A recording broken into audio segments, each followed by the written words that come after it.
स्वागत है आपका दोस्तों बिहार न्यूज़ में। मैं हूं फिर दोस्त गनी और आप देख रहे हैं केडीबी लाइव।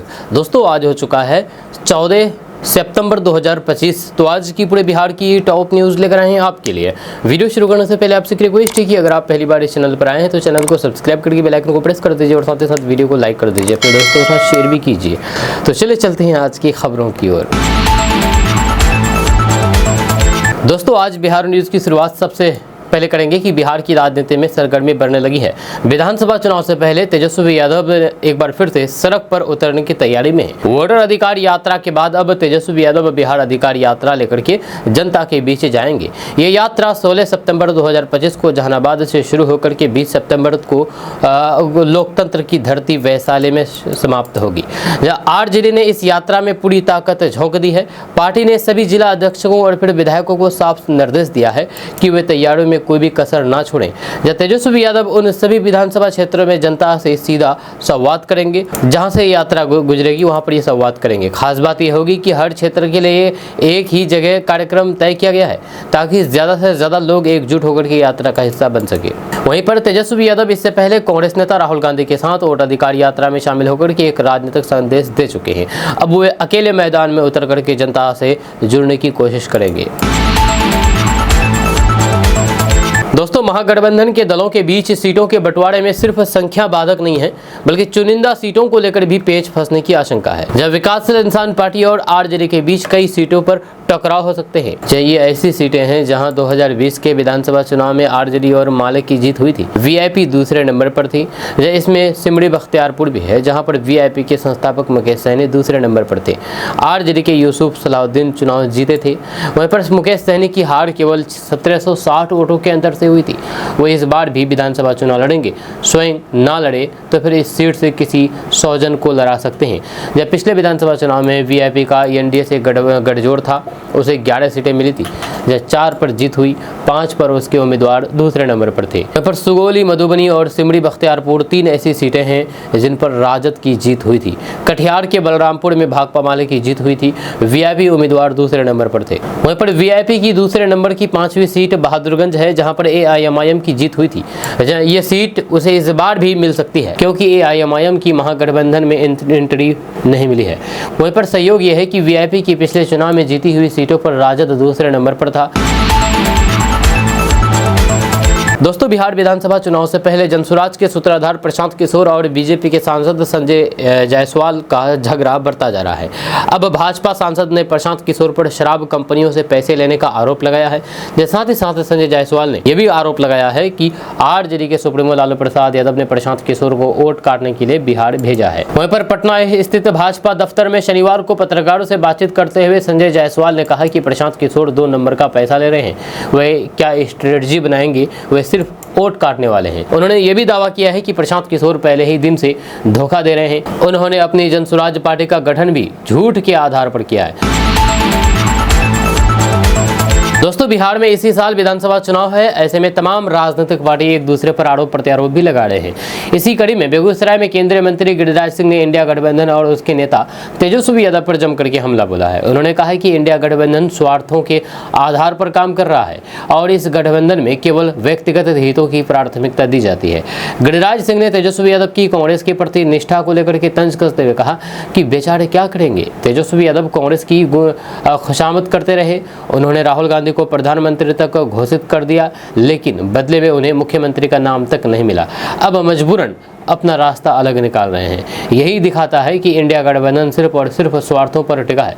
जहां जहां व्यक्तिगत लोभ होगा वहीं वहीं ये लोग भिड़ेंगे। वहीं पर केंद्रीय मंत्री ने स्पष्ट कर दिया है कि तेजस्वी यादव और उनके सहयोगी केवल व्यक्तिगत लाभ के लिए राजनीतिक गठबंधन बनाते हैं, न कि जनता और फिर राज्य के हितों के लिए। उन्होंने कहा है कि बिहार के विकास के मामले में प्रधानमंत्री नरेंद्र मोदी की पहल हमेशा निर्णायक और फिर सकारात्मक रही है। गिरिराज सिंह ने आगे कहा कि प्रधानमंत्री नरेंद्र मोदी जब भी बिहार आते हैं तो फिर राज्य के विकास में एक नया अध्याय जोड़ते हैं। मोदी जी का सपना ही नहीं बल्कि संकल्प है कि बिहार के विकास के लिए देश का विकास अधूरा है। बिहार पूर्वांचल का गेटवे है और फिर इसी सोच के तहत जब भी प्रधानमंत्री आते हैं तो फिर राज्य को विकास की नई सौगात देकर के जाते हैं। दोस्तों, किसानों के लिए बड़ी खुशखबरी सामने आई है। पीएम किसान योजना की किस्त 21वीं किस्त दीपावली से पहले जारी हो जाएगी। जी हां, देश के किसान पीएम किसान सम्मान निधि योजना की 21वीं किस्त का बेसब्री से इंतजार कर रहे हैं। अच्छी खबर यह है कि सभी पात्र लाभार्थियों के बैंक खाते में 2000 रुपए का ट्रांसफर दीपावली से पहले या फिर उसी समय पूरा होने की संभावना है। यह केंद्र सरकार ने 2 अगस्त 2025 को किसान सम्मान निधि योजना की 20वीं किस्त जारी कर दी थी। उम्मीद की जा रही है कि किसानों को अगली किस्त 20 अक्टूबर तक मिल जाएगी। वहीं पर पिछले वर्षों के आंकड़ों का विश्लेषण करने पर सरकार ने अगस्त से नवंबर के बीच किसानों के खाते में धनराशि का ट्रांसफर किया। कभी कभी भुगतान अगस्त में, कभी अक्टूबर में और कभी नवंबर में किया जाता है। हालांकि पीएम किसान योजना की 21वीं किस्त की आधिकारिक तारीख अभी तक घोषित नहीं हुई है। वहीं पर बिहार विधानसभा चुनाव के नजदीक होने के कारण सरकार अगली किस्त को तेजी से जारी कर सकती है। यही कारण है कि उम्मीद की जा रही है कि किसानों को अक्टूबर में ही 2000 रुपए की किस्त मिल सकते हैं। हालांकि जिन किसानों ने अपनी ई-केवाईसी नहीं करवाई है, अपने आधार को बैंक खाते से नहीं जोड़ा है और भूमि सत्यापन पूरा नहीं किया है, उन्हें 21वीं किस्त से वंचित रहना पड़ सकता है। ऐसे में समय पर सभी प्रक्रियाएं पूरा करना सुनिश्चित है। दोस्तों, बिहार में अगर किसी सरकारी अधिकारी से परेशान है, काम के बदले घूस मांगे जा रही है या फिर कोई अफसर बार बार आपको परेशान करता है, तो अब सीधे मुख्यमंत्री नीतीश कुमार से शिकायत की जा सकती है। राज्य सरकार ने एक हेल्पलाइन नंबर जारी किया है जिस पर कॉल करके आप अपनी समस्या सीधे मुख्यमंत्री तक पहुंचा सकते हैं। इससे पहले कई बार शिकायतें करने के बावजूद कोई भी हल नहीं निकल पाता था, लेकिन अब मोबाइल के जरिए आपकी आवाज़ सीधे प्रशासन तक पहुँच सकती है। ये पहल भ्रष्टाचार और लापरवाही रोकने के लिए बनाई गई है। अगर अधिकारी आपकी बात नहीं सुनते तो फिर इस नंबर पर कॉल करके आप अपनी बात सीधे मुख्यमंत्री नीतीश कुमार तक पहुंचा सकते हैं। वहीं पर अगर आप बिहार में रहते हैं और किसी अधिकारी को किसी समस्या को लेकर के सूचित करना चाहते हैं, लेकिन वहां पर आपकी बात नहीं सुनी जा रही है, तो अब परेशान होने की जरूरत नहीं है। आप अपनी बात सीधे मुख्यमंत्री नीतीश कुमार तक पहुँचा सकते हैं। अब परेशानी कैसी भी हो, चाहे पानी की समस्या हो, बिजली का संकट हो, रोड खराबी या फिर जल भराव की समस्या हो, तो आप एक नंबर पर कॉल कर सकते हैं। जी हाँ, आप अपनी हर बात के लिए 61222238886 या फिर 222478 नंबर पर कॉल कर सकते हैं। यहाँ पर आपकी बात को गंभीरता से सुना जाएगा और फिर समाधान के लिए तुरंत कार्रवाई की जाएगी। इस पहल से अब नागरिकों को अपनी समस्याओं का समाधान सीधे प्रशासन तक पहुँचाने का मौका मिला है, जिससे भ्रष्टाचार और लापरवाही कम होगी। वहीं पर फोन कॉल के अलावा भी आपके पास अपनी शिकायत मुख्यमंत्री तक पहुँचाने के ऑप्शन है। अगर आपको लगता है कि आपकी बात नहीं सुनी जा रही है, तो आप सीधे मुख्यमंत्री से मिल सकते हैं। इसके लिए उनके ऑफिस में जाना होगा, जिसका पता है मुख्यमंत्री सचिवालय, 4 देश रत्न मार्ग, पटना, बिहार। पिन कोड है 800001। इसके अलावा आप अपनी समस्या ईमेल के जरिए भी भेज सकते हैं। इसके लिए cm:secretariat@bih@gov.in इस पर आप ऑनलाइन ईमेल करके अपनी शिकायत भेज सकते हैं।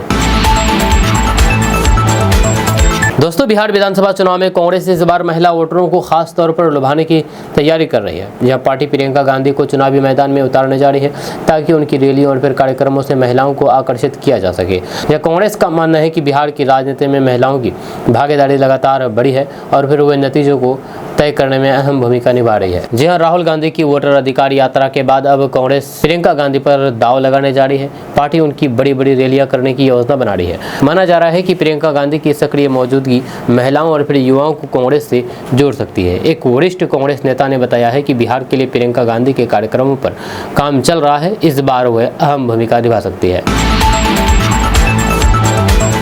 नीतीश या तेजस्वी, कौन बिहार का मुख्यमंत्री बनेगा अगला मुख्यमंत्री? जी हाँ, चुनाव से 2 महीने पहले एक सर्वे सामने आया है और ये सर्वे चौंकाने वाला है। यह चौंकाने वाला आंकड़ा सामने आया है। दरअसल बिहार विधानसभा चुनाव 2025 इसी साल नवंबर में होने वाले हैं। वहीं पर चुनाव से लगभग 2 महीने पहले जनता ने अपनी पसंद और फिर भावनाएं स्पष्ट कर दी है। जनता का मूड भांपने के लिए एक ताज़ा सर्वे सामने आया है। इस सर्वे ने न सिर्फ मुख्यमंत्री पद के सबसे लोकप्रिय चेहरे पर से पर्दा उठा दिया है, बल्कि ये भी बता दिया गया है कि वोटों की दौड़ में किसका पलड़ा भारी है, एनडीए या फिर महागठबंधन। दिलचस्प बात यह है कि रिपोर्ट में प्रशांत किशोर की नई पार्टी की स्थिति पर भी खास नजर डाली गई है। वोट वाइब का आज तक के लिए किया गया सर्वे, ताज़ा सर्वे बताता है कि सियासत सिर्फ नामों की नहीं, गहराइयों की भी है।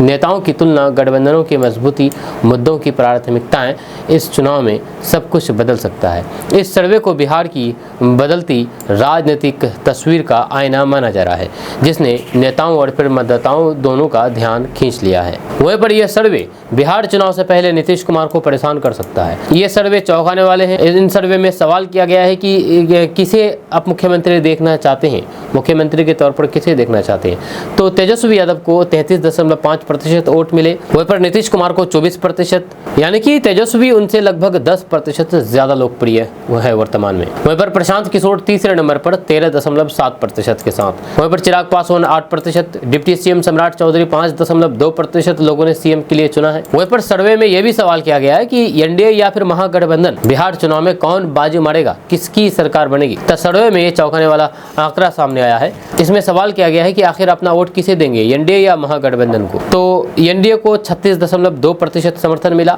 वहीं पर महागठबंधन के पक्ष में 35.8% लोगों ने सहमति जताई। अन्य के पक्ष में 12.8% लोगों को ने चुना, जबकि लगभग 6.5% लोगों ने कहा कि इन्हें मालूम नहीं है। यानी सर्वे से इतना तो साफ है कि इस बार एनडीए की सरकार बन सकती है। मुकाबला कांटे की टक्कर का होने वाला है। वहीं पर फिर तीसरा सवाल किया गया कि वोट कैसे करेंगे, मुद्दा, नेता या फिर जाति धर्म पर। तो विकास सबसे बड़ा मुद्दा बना, जहां पर 23.6% लोग विकास मुद्दे पर वोट करेंगे। वहीं पर नीतीश कुमार के काम के भरोसे पर 20.1% लोगों का है जो कि वोट करेंगे। वहीं पर पीएम के नाम पर वोट देने वालों की तादाद 13.7% रही, लेकिन जात धर्म देख कर के वोट करने वालों की संख्या अति न्यून यानी कि 0.9%। यानी कि इस बार जात धर्म की भूमिका कम, मुद्दों की भूमिका ज्यादा होगी। वहीं पर चौथा सवाल किया गया कि सत्ता समर्थक वर्सेस विरोधी किस स्थिति में है।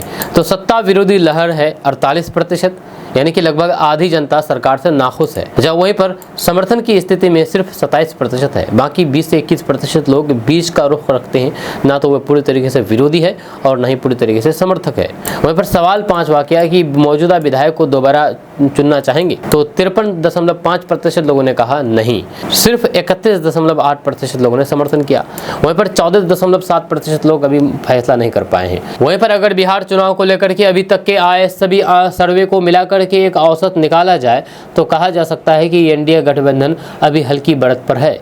लगभग बराबरी के मुकाबले के बाद भी जनता का झुकाव थोड़ा उनके लिए ज्यादा है। तेजस्वी यादव मुख्यमंत्री पद की रेस में सबसे पसंदीदा चेहरा बने हुए हैं, खास करके युवा वोटरों के बीच। लेकिन नीतीश कुमार की विश्वसनीयता अभी भी महिलाओं और फिर वरिष्ठ नागरिकों के बीच अच्छी बनी हुई है। वहीं पर नए खिलाड़ी जैसे कि प्रशांत किशोर ने अपनी ताकत दिखानी शुरू कर दी है, लेकिन अभी उनका असर सीमित है। सबसे दिलचस्प बात यह है कि जात धर्म आधारित वोटिंग की भूमिका इस बार सर्वे के अनुसार बहुत कम हो गई है, यानी कि जाति धर्म के नाम पर लोग वोट नहीं करेंगे। वहीं पर मामले ज्यादातर विकास, कामकाज, नेता की छवि और उसके कार्यों पर टिके हुए हैं। दोस्तों, त्योहारों के दौरान यात्रियों की भीड़ और फिर अतिरिक्त मांग को देखते हुए रेलवे ने बड़ी राहत दी है। दीपावली और छठ महापर्व के मौके पर स्पेशल ट्रेन चलाए जाने का फैसला किया है। इन ट्रेनों से मुंबई, पुणे, नागपुर समेत कई बड़े शहरों से गोरखपुर और समस्तीपुर तक का सफर आसान होगा। हालांकि यात्रियों की सुविधा के लिए भारतीय रेलवे यानी कि इंडियन रेलवेज 12,000 से अधिक ट्रेन चलाने का फैसला किया है, जिससे यात्रियों को यात्रा के दौरान किसी भी समस्या का सामना न करना पड़े। वहीं पर 12,000 से अधिक विशेष ट्रेन चलाई जाएगी। रेल मंत्री अश्विनी वैष्णव ने एक बयान में दावा किया है कि दीपावली और फिर छठ पर्व पर बिहार के यात्रियों की सुविधा के लिए 12,000 से अधिक विशेष ट्रेन चलाई जाएगी। वहीं पर वैष्णव ने बताया है कि बिहार के नेताओं से यात्रियों की जरूरतों को लेकर के चर्चा के बाद मंत्रालय न सिर्फ नई ट्रेन चलाने की योजना बनाई है, बल्कि कई अन्य योजनाएं और आधारभूत बुनियादी ढांचा परियोजना भी तैयार की है। यात्रियों की सुविधा के लिए 4 नई अमृत भारत ट्रेन शुरू की जाएगी।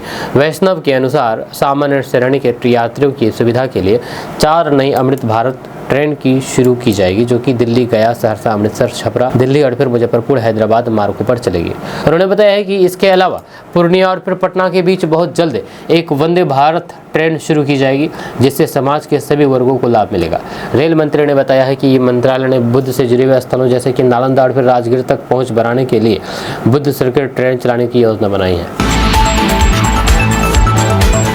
दोस्तों, बिहार विधानसभा चुनाव के लिए सियासी दलों ने तैयारियां शुरू कर दी है। चुनाव प्रचार को देखते हुए सियासी दलों के द्वारा अभी से ही हेलीकॉप्टर की तलाश शुरू कर दी गई है। ऐसे में चुनाव से पहले ही हेलीकॉप्टरों की बुकिंग जोर शोर से शुरू हो चुकी है। आपको बता दूं कि साल 2020 के विधानसभा चुनाव में हेलीकॉप्टरों का जबरदस्त इस्तेमाल हुआ था, जब उस समय विपक्ष का मोर्चा संभाल रहे तेजस्वी यादव ने रोजाना 14 से 16 जनसभाएं की थी। एक दिन तो उन्होंने 19 जनसभाएं करके रिकॉर्ड बना दिया था।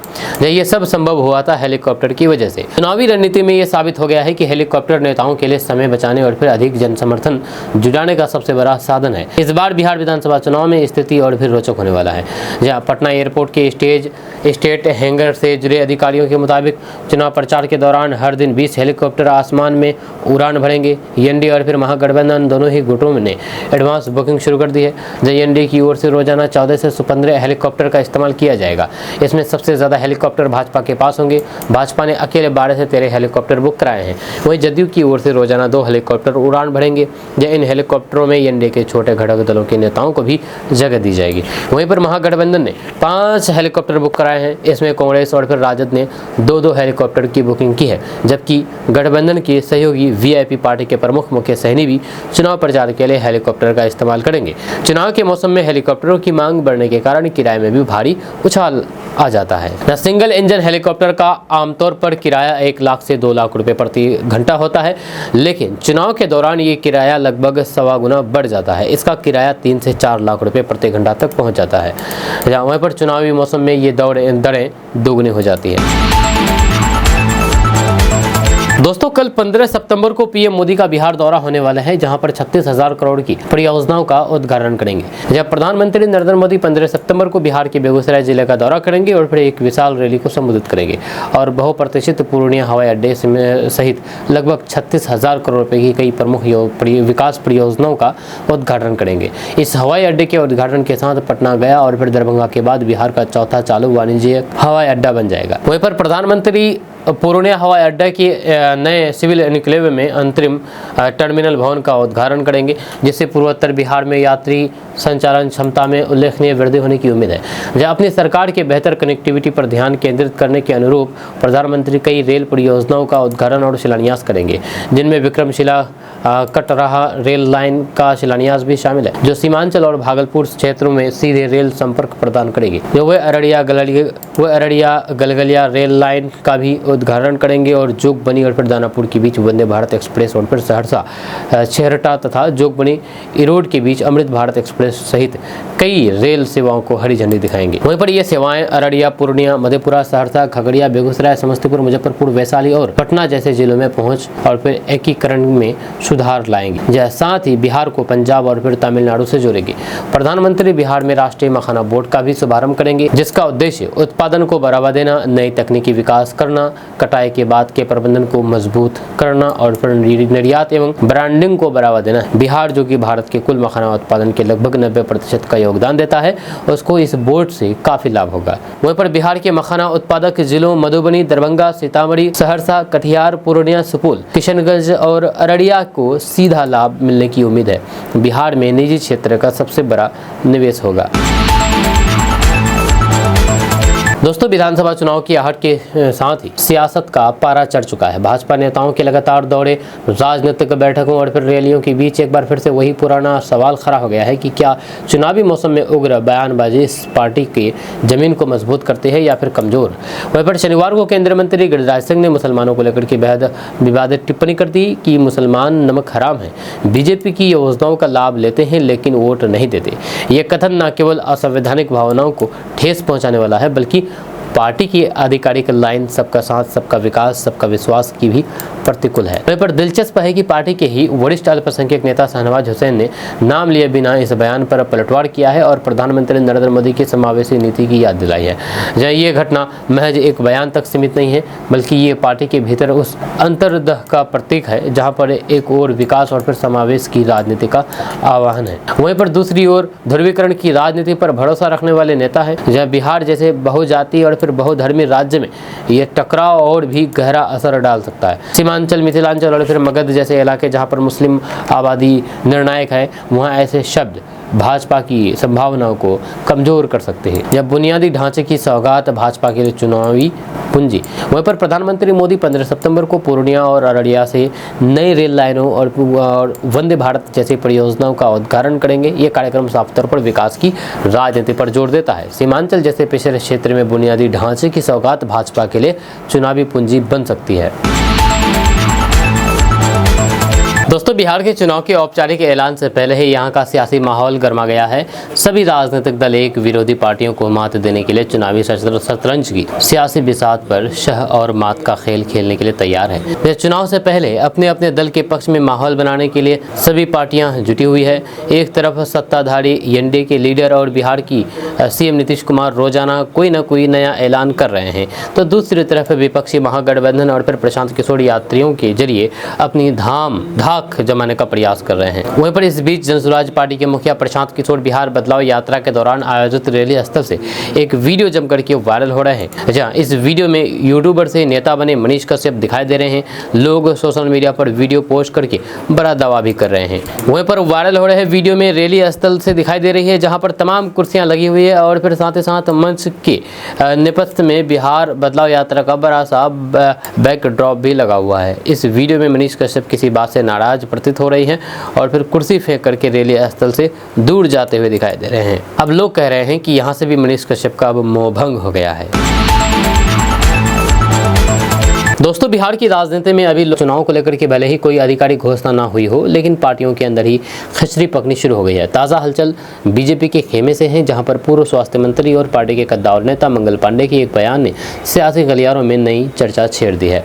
उन्होंने कुछ ऐसा कह दिया है जिससे लग रहा है कि एनडीए में सीट शेयरिंग पहले से ही मोतिहारी सीट पर बीजेपी का उम्मीदवार लगभग तय हो गया है। ये पूरा मामला तब सामने आया जहां पर मंगल पांडे पूर्वी चंपारण के दौरे पर थे। वहां पर मीडिया से बातचीत करने के दौरान जब उनसे सीट शेयरिंग और फिर मोतिहारी से उनकी उम्मीदवारी को लेकर के सवाल पूछा गया, तो उन्होंने बड़े ही सधे हुए अंदाज में इसका जवाब दिया। मंगल पांडे ने कहा है कि अब हम लोग भी अपना काम शुरू कर देंगे। जब उनसे पूछा गया है कि हम लोग से उनका क्या मतलब है, तो उन्होंने साफ किया है कि मुख्यमंत्री नीतीश कुमार ने अपना काम शुरू कर दिया है और बीजेपी के राष्ट्रीय अध्यक्ष जेपी नड्डा भी अपना काम करेंगे। हम लोग भी अपने स्तर से अपना काम शुरू कर देंगे। उनके इस बयान के कई सियासी मायने निकाले जा रहे हैं। नीतीश ने अपना नाम कर दिया है, कहने का मतलब संभव है कि यह है कि जेडीयू की तरफ से चीज़ें स्पष्ट हो चुकी है। अब बारी बीजेपी और एनडीए के अन्य सहयोगियों की है। लेकिन सबसे खास बात यह है कि उन्होंने इशारों में अपनी तैयारियां शुरू करने की बात कह दी है। क्या मौजूदा सांसद का टिकट कटेगा, ये भी सवाल है। दोस्तों, बिहार विधानसभा चुनाव जैसे जैसे नज़दीक आ रहे हैं, वैसे वैसे नेताओं का दल बदलने का सिलसिला भी तेज होता जा रहा है। हाल ही में 3 पूर्व विधायकों ने अपनी पुरानी पार्टी को छोड़ करके नई पार्टी का दामन थाम लिया है। माना जा रहा है कि इन नेताओं की नज़र टिकट पर है। इनके दल बदलने से कई मौजूदा विधायकों की चिंता बढ़ गई है।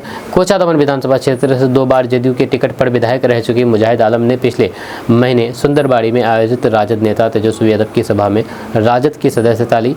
साल 2014 के उपचुनाव में उन्होंने जदयू उम्मीदवार के तौर पर जीत दर्ज की थी। 2015 के विधानसभा चुनाव में भी उन्होंने एआईएमआईएम से अख्तरुल ईमान को मात दी थी। हालांकि 2020 के चुनाव में इन्हें एआईएमआईएम के इजहार एसपी से करीब 40,000 वोटों से हार का सामना करना पड़ा। इसके बाद उन्होंने लोकसभा चुनाव का टिकट पाने की भी कोशिश की थी। वहीं पर वक्फ संशोधन कानून के खिलाफ खुल करके आवाज़ उठाने वाले मास्टर मुजाहिद आलम का कहना है कि हालात बदलने के कारण उन्हें नीतीश कुमार से 15 साल पुराना रिश्ता तोड़ना पड़ा। वर्तमान में कोचा दमन सीट पर राजद का ही विधायक है। ऐसे में टिकट के लिए अंदरूनी मुकाबला और तेज हो गया है।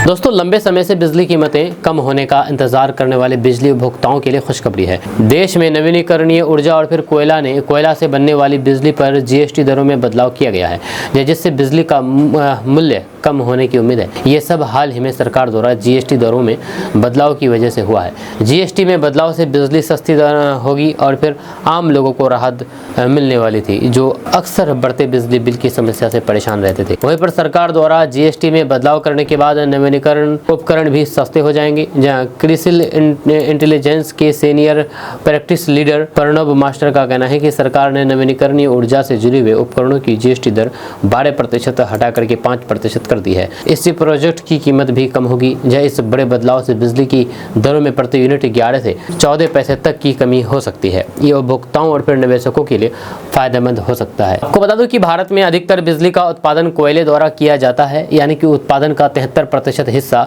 कोयले पर 5% जीएसटी लगती थी, लेकिन अब सरकार ने इसे बढ़ा करके 18% कर दिया है और इसके साथ 400 रुपये प्रति टन उपकर को समाप्त कर दिया है। वहीं पर इस बड़े बदलाव से कोयले की बिजली बहुत सस्ती होने वाली है। प्रति यूनिट में 10 पैसे से अधिक की कमी हो सकती है। इसके साथ डिस्कॉम का वित्तीय दबाव भी घट जाएगा। इस बदलाव से साबित होता है कि सरकार अपने देश की जनता को सस्ती बिजली का लाभ पहुंचाने पर काम कर रही है। दोस्तों, बिहार चुनाव 2025 से पहले बीजेपी में बड़ा फेरबदल सामने आया है। यह 15 विधायकों का टिकट कट सकता है। दरअसल बिहार विधानसभा चुनाव 2025 की घोषणा भले ही अभी ना हुई हो, लेकिन राजनीतिक गलियारों में चुनावी सरगर्मी बढ़ चुकी है। महागठबंधन और फिर एनडीए दोनों ही गठबंधन सीटों के बंटवारे और फिर उम्मीदवारों के चयन को लेकर के रणनीति बनाने में जुटे हुए हैं। चुनावी तैयारियों के तहत दोनों पक्ष अपने अपने संभावित प्रत्याशियों की गहन जाँच पड़ताल कर रहे हैं।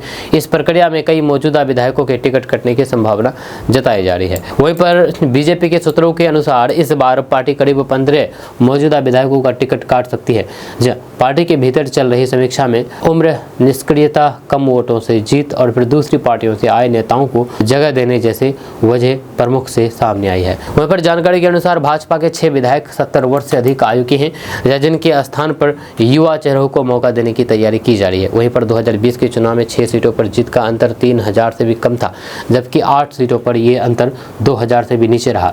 इसके अलावा 13 सीटों पर भाजपा उम्मीदवार 11,000 से ज्यादा वोटों से हार गए थे, जिससे पार्टी नेतृत्व को इन सीटों पर बदलाव की आवश्यकता महसूस हो रही है। वहीं पर चुनावी साल में केंद्रीय नेतृत्व का बिहार दौरा लगातार जारी है। शनिवार को भाजपा के राष्ट्रीय अध्यक्ष जेपी नड्डा पटना पहुंचे, जहां पर उन्होंने कोर कमेटी की बैठक की और नेताओं को चुनावी जिम्मेदारियां सौंपी। इसी कड़ी में 15 सितंबर को प्रधानमंत्री नरेंद्र मोदी बिहार दौरे पर आ रहे हैं। इस दौरान वे राज्य को बड़ी परियोजनाओं की सौगात देंगे और साथ ही साथ 18 और 27 सितंबर को केंद्रीय गृह मंत्री अमित शाह बिहार में क्षेत्रीय बैठकों की अध्यक्षता करेंगे, जहां पर प्रत्याशियों का चयन अंतिम रूप से तय होगा। 18 सितंबर को पटना, मगध और फिर शाहबाद जोन की बैठक होगी, जबकि 27 सितंबर को कोसी, सीमांचल, सारण, चंपारण और फिर मिथिलांचल जोन की बैठक आयोजित की जाएगी। दोस्तों, प्रशांत किशोर ने संजय जायसवाल पर तंज कसा है। दरअसल बात यह है कि जनसुराज के सूत्रधार प्रशांत किशोर अपने बिहार बदलाव यात्रा के क्रम में कल भोजपुर की अगिआंव विधानसभा में बिहार बदलाव जनसभा करने पहुंचे। पर चर पोखरी प्रखंड कार्यालय मैदान में आयोजित जनसभा को संबोधित करने के बाद उन्होंने पत्रकारों से बातचीत करते हुए भाजपा सांसद संजय जायसवाल पर जोरदार हमला बोला। प्रशांत किशोर ने कहा है कि हम पहले भी कह चुके हैं कि गीदड़ की मौत आती है तो फिर शहर की ओर भागता है। संजय जायसवाल जैसे नेताओं का दुर्दिन आता है तब हम जैसे लोगों से उलझते हैं। अभी वे उछल रहे हैं, लेकिन 4 दिन में ही ठंडा हो जाएंगे। वहीं पर उन्होंने आगे भाजपा सांसद पर पलटवार करते हुए कहा कि वे मुझे 7 जन्म में भी जेल नहीं भिजवा सकते। बिहार और दिल्ली में उनकी पार्टी की सरकार है, जो चाहे कर ले। बेतिया के लोग जानते हैं कि संजय जायसवाल के पेट्रोल पंप पर नगर निगम की गाड़ियों की फर्जी बिलिंग होती है।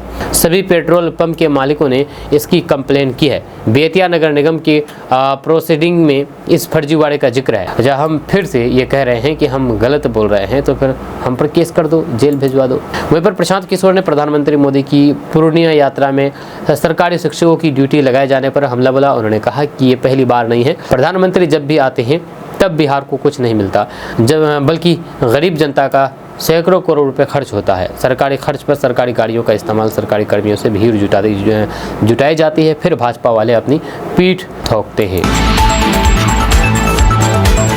दोस्तों, बीजेपी के राष्ट्रीय अध्यक्ष जेपी नड्डा ने आरोप लगाया है कि प्रधानमंत्री मोदी की दिवंगत मां का बार बार अपमान करना कांग्रेस की घृणित मानसिकता को दर्शाता है। उन्होंने दावा किया है कि विपक्षी राजनीतिक पार्टियों को जनता से करारा जवाब मिलेगा। केंद्रीय स्वास्थ्य मंत्री जेपी नड्डा ने पटना में एक समारोह को संबोधित करते हुए विपक्ष को गैर जिम्मेदार और सत्ता का भूख करार दिया है। वहीं पर उन्होंने कांग्रेस नेता राहुल गांधी पर मतदाता सूची में हेराफेरी के आरोपों में असंगतता का आरोप लगाया। नड्डा ने पिछले महीने वोटर अधिकार यात्रा के दौरान दरभंगा में हुई घटना और फिर विपक्षी दल द्वारा सोशल मीडिया पर शेयर किए गए एक AI जनरेटेड वीडियो का हवाला देते हुए कहा है कि मोदी की दिवंगत मां को किसी ऐसे व्यक्ति द्वारा अपशब्द कहे गए। उन्होंने कहा है कि अब कांग्रेस का नया वीडियो इस बात की पुष्टि करता है कि उनकी मानसिकता कितनी गंदी है।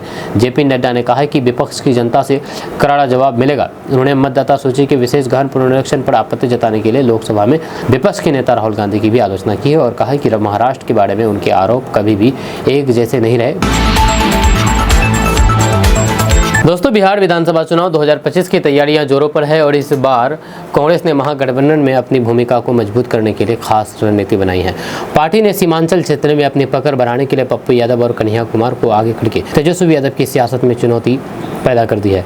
ये कदम कांग्रेस की नई राजनीतिक सोच को दर्शाता है, जो सांसद पप्पू यादव और फिर युवा नेता कन्हैया कुमार की लोकप्रियता पर आधारित है। महागठबंधन के भीतर सीटों के बंटवारे को लेकर के चल रही जद्दोजहद में कांग्रेस अब केवल गठबंधन के दबाव में नहीं है, बल्कि उसने अपनी मांगे बढ़ा दी है। इससे पहले सीमांचल में कांग्रेस का जनाधार कमजोर माना जाता था, लेकिन पप्पू यादव के निर्दलीय सांसद होने के बावजूद मजबूत जनाधार और कन्हैया कुमार के ओजस्वी वक्तव्य ने पार्टी को सीमांचल में मजबूती दी है।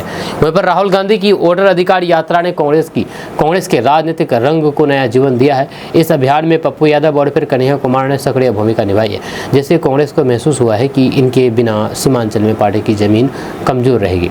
इसके बाद से कांग्रेस ने इन दोनों नेताओं के साथ गठबंधन की रणनीति को केंद्र में रखा। सीटों के बंटवारे में सीमांचल की ज्यादातर सीटों को कांग्रेस ने अपने हिस्से में शामिल करने की सलाह दी है। इस मांग को तेजस्वी यादव और राजद की ओर से कर मिल रही है, जिसके कारण गठबंधन के भीतर हलचल बढ़ गई है। राजनीतिक जानकार बताते हैं कि कांग्रेस की ये रणनीति केवल सीटों के लिए नहीं, बल्कि तेजस्वी यादव के व्यक्तित्व नेतृत्व को चुनौती देने के लिए भी है। पप्पू और कन्हैया के बढ़ते कद से महागठबंधन में अंदरूनी समीकरणों में भी बदलाव आ सकता है। इससे तेजस्वी के एक छत्र राज की थकान साफ नजर आ रही है। हालांकि तेजस्वी यादव ने बिहार की राजनीति में अपनी पकड़ मजबूत की है और फिर वे महागठबंधन के प्रमुख चेहरे हैं, लेकिन यह स्पष्ट हो गया है कि कांग्रेस महागठबंधन में अपने दम पर भी मजबूत होना चाहती है। उसी रणनीति में पप्पू यादव और कन्हैया को अहम भूमिका दी गई है। इन नई रणनीति के तहत कांग्रेस ने न केवल सीमांचल की सीटों की मांग की है, बल्कि पूरे बिहार के कई जिलों में अपना जनाधार मजबूत करने का संकल्प लिया है। कांग्रेस के बिहार प्रभारी कृष्णा अल्लावरे ने भी बीते बैठक में कहा कि उम्मीदवार चयन एवं सीट बंटवारे पर सक्रिय चर्चा चल रही है और जल्द ही फाइनल फैसला होगा। वहीं पर राजनीतिक जानकारों के माने तो अगर सीट शेयरिंग फॉर्मूला लेकर के तेजस्वी यादव और फिर कांग्रेस के बीच मनमुटाव जारी रहा तो फिर इस गठबंधन को चुनाव में भारी नुकसान भी हो सकता है। वहीं पर एनडीए इस दरार को फायदा उठाने के लिए तैयार है। दोस्तों, बिहार में शिक्षक बनने का सपना देखने वाले युवाओं के लिए बड़ी खबर सामने आई है। दरअसल बात है कि बिहार में शिक्षक बनने का सपना देख रहे लाखों युवाओं के लिए पिछले कुछ दिनों से उम्मीद की नई किरण जगी थी। राज्य सरकार और फिर शिक्षा विभाग की ओर से लगातार ये कहा जा रहा था कि आने वाले समय में शिक्षकों की भारी भर्ती होने वाली है। इसी क्रम में बिहार विद्यालय परीक्षा समिति यानी कि BSEB ने STT 2025 का नोटिफिकेशन जारी किया था। नोटिफिकेशन आते ही उन सभी अभ्यर्थियों में उत्साह की लहर दौड़ गई थी, जो लंबे समय से इस परीक्षा का इंतजार कर रहे थे। परीक्षा समिति के मुताबिक 11 सितंबर 2025 को ऑनलाइन आवेदन पोर्टल खोलने की तैयारी पूरी कर ली गई थी, जहां अभ्यर्थियों को 19 सितंबर तक आवेदन करने का मौका मिलने वाला था। यानी कि लगभग 10 दिन तक उम्मीदवार अपनी योग्यता और फिर दस्तावेजों के आधार पर फॉर्म भर सकते थे, परंतु अब अचानक ही इस प्रक्रिया को रोक दिया गया। वहीं पर ताज़ा जानकारी के अनुसार बिहार विद्यालय परीक्षा समिति ने अधिकारी की विज्ञप्ति जारी करके बताया है कि तकनीकी कारणों से इस बार आवेदन प्रक्रिया को तत्काल प्रभाव से स्थगित कर दिया गया है। साफ तौर पर कहा गया है कि 11 से 19 सितंबर तक चलने वाली ऑनलाइन आवेदन प्रक्रिया अब नहीं होगी। साथ ही साथ ये भी स्पष्ट कर दिया गया है कि नए सिरे से आवेदन की तिथि जल्द घोषित की जाएगी। दोस्तों, बिहार में शराबबंदी के बाद गांजा तस्करी काफी ज्यादा बढ़ गई है। दरअसल बिहार में शराबबंदी लागू होने के बाद से बिहार में गांजा तस्करी में वृद्धि देखी जा रही है। शराब और गांजा की तस्करी मुख्य रूप से नेपाल से भारतीय क्षेत्र में की जाती है। बॉर्डर इलाके के कई युवा इस गोरख धंधे में शामिल है और फिर ये उनके लिए मुख्य कमाई का जरिया बन गया है। SSB और फिर पुलिस की लगातार निगरानी के बावजूद भी तस्करी का ये धंधा जारी है। नेपाल बॉर्डर और फिर इसके सटे गाँवों से तस्करी करके लाए गए गांजा और फिर शराब बार बार जब्त किए गए हैं और कई धंधेबाज गिरफ्तार हुए हैं। हाल ही में पुलिस ने एक बार फिर से बड़ी मात्रा में गांजे के साथ साथ एक व्यक्ति और फिर एक महिला तस्कर को गिरफ्तार किया है। विशेष रूप से ये ध्यान देने योग्य है कि बिहार में शराबबंदी का निर्णय महिलाओं की आवाज़ पर लिया गया था, लेकिन स्थिति यह है कि इन गोरख धंधों में कुछ महिलाएं भी शामिल पाई जा रही है। पुलिस के अनुसार महिलाएं स्थानीय नेटवर्क के माध्यम से तस्करी में मदद करती है और फिर कई बार धंधों का संचालन भी संभालती है। वहीं पर पुलिस अधिकारी ने बताया है कि गिरफ्तार तस्करों से पूछताछ जारी है और उनके संपर्क और फिर सप्लाई चेन का पता लगाया जा रहा है। अधिकारी ने कहा कि हमें पता चला है कि कई युवाओं और फिर कुछ महिलाओं के द्वारा ये धंधा लंबे समय से चल रहा है। दोस्तों, बिहार की पूर्णिया लोकसभा सीट से सांसद पप्पू यादव ने आरजेडी नेता तेजस्वी यादव की प्रस्तावित बिहार अधिकार यात्रा पर अपनी प्रतिक्रिया दी है। उन्होंने कहा है कि ये अच्छी बात है कि सभी दल अपने अपने स्तर पर सक्रिय हैं। भले ही दल अलग अलग हों, लेकिन हमारा लक्ष्य एक ही है। वहीं पर बिहार की राजधानी पटना में मीडिया से बातचीत करने के दौरान उन्होंने कहा है कि हर दल को अपने मुद्दों को लेकर की जनता के बीच से जाने का अधिकार है। उन्होंने कांग्रेस के नेताओं का जिक्र करते हुए कहा है कि हमारे दो प्रमुख नेता प्रियंका गांधी और फिर राहुल गांधी बिहार में 2-2 दिन रुक करके कार्यक्रम करेंगे।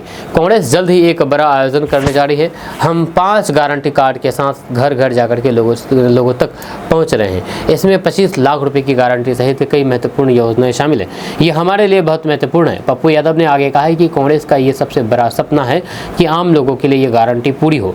जहां हम हर परिवार तक इन 5 गारंटियों को पहुंचाने के लिए प्रतिबद्ध हैं। बीजेपी के राष्ट्रीय अध्यक्ष जेपी नड्डा के बिहार दौरे को लेकर के कहा।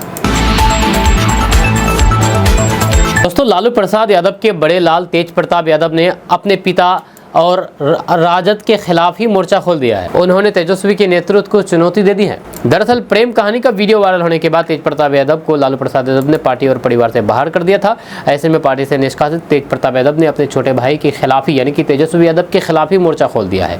तेज प्रताप यादव ये कहते नजर आ रहे हैं कि सरकार आपकी मदद नहीं कर रही है, लेकिन मैं राहत सामग्री बांट रहा हूँ। सरकार फेल है और फिर आपका विधायक भी फेल है, नाच रहा है, गा रहा है। जी हाँ, ये इशारा सीधे सीधे तेजस्वी यादव पर था। इस बीच राजद में टिकट के दावेदार अब पर्दे के पीछे नहीं बल्कि खुल करके मैदान में उतरने लगे हैं। राजद के भीतर भी हालात कुछ ऐसे ही हैं। कई नेता दो तरफा खेल खेलने में लगे हुए हैं। सूत्र बताते हैं कि दर्जनों दावेदार एक तरफ राजद के दरवाजे पर टिकट के लिए दस्तक दे रहे हैं, तो फिर दूसरी तरफ उन्होंने तेज प्रताप यादव के दरबार में भी अपनी हाजिरी दर्ज करवा रहे हैं। कई ऐसे दिग्गज नेता हैं जिन्हें लगता है कि टिकट की राह बंद है। अब बगावत के तेवर दिखाते हुए कहते हैं कि अगर पार्टी ने हमको मौका नहीं दिया तो फिर हम तेज प्रताप के सहारे मैदान में उतरेंगे और सामाजिक न्याय का बिगुल बजाएंगे। सूत्रों की माने तो राजद के करीब 10 विधायक तेज प्रताप के संपर्क में हैं।